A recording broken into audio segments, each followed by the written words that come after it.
Good morning बच्चों। आज मैं आप लोगों को गृह विज्ञान में क्लास 12 उसी के आगे का क्वेश्चन दीर्घ उत्तरी है।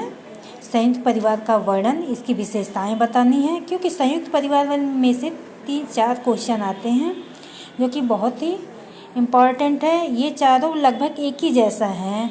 अगर आप एक भी याद कर लेते हो तो आराम से चारों का आंसर दे सकते हो, क्योंकि हो सकता है 2 क्वेश्चन जो है इस अर्धवार्षिक वाले में आ जाए, 2 क्वेश्चन उस वाले में वार्षिक वाले में आ जाए।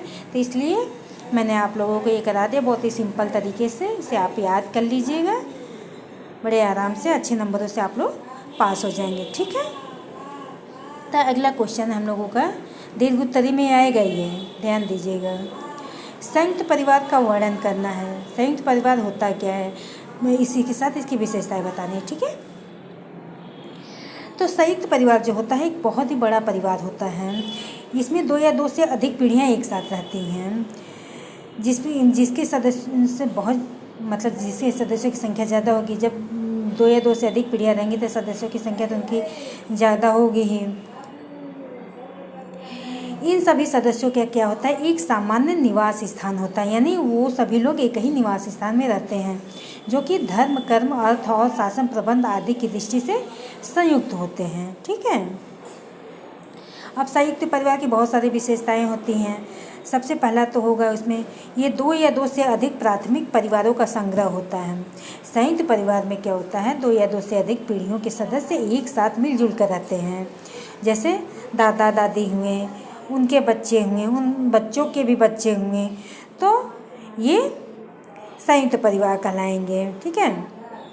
ये सभी लोग मिलकर एक साथ सारे त्यौहार भी साथ में मनाएंगे। कहीं घूमने जाना हो तो घूमने भी वो साथ में ही जाएंगे, है ना।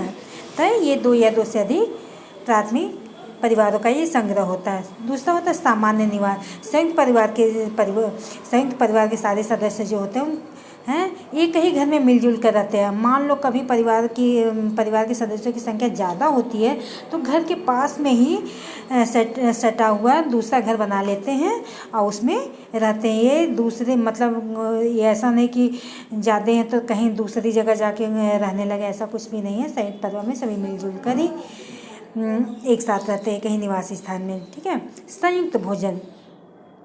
संयुक्त परिवार में भोजन एक ही रसोई घर में बनता है, एक ही चूल्हे पर बनता है।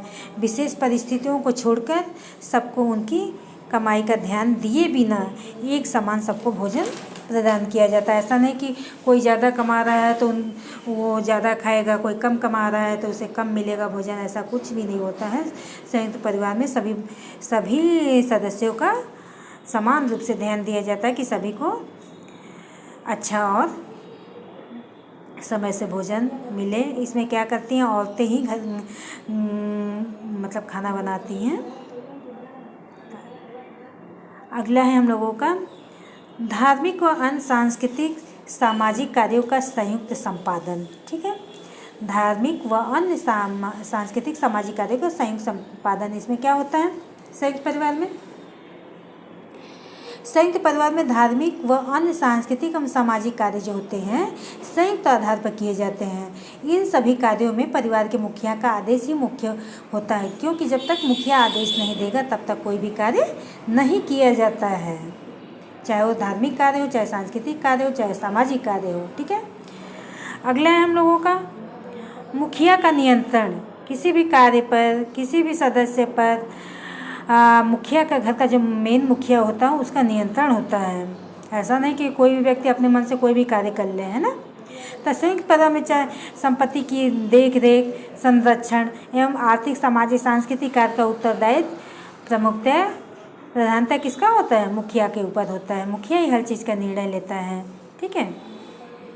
अगला है हम लोगों का सामान्य भरण पोषण। संयुक्त परिवार के सदस्यों के खान पान हो, चाहे रहन सहन के स्तर हो, बहुत कुछ एक सा रहता है। परिवार के संचालन और स्थायित्व की दृष्टि से ऐसा आवश्यक भी है। अगर ऐसा नहीं होगा तो संगठन व्यवस्था बनाए रखना कठिन हो जाएगा, ठीक है। देख लीजिएगा ध्यान से आप लोग। अगला है हम लोगों का बड़ा आकार। एक संयुक्त परिवार में 2 या 2 से अधिक पीढ़ियों के सदस्य रहते हैं तो इनका आकार ऑलरेडी बड़ा रहेगा। इनमें कम से कम 50-60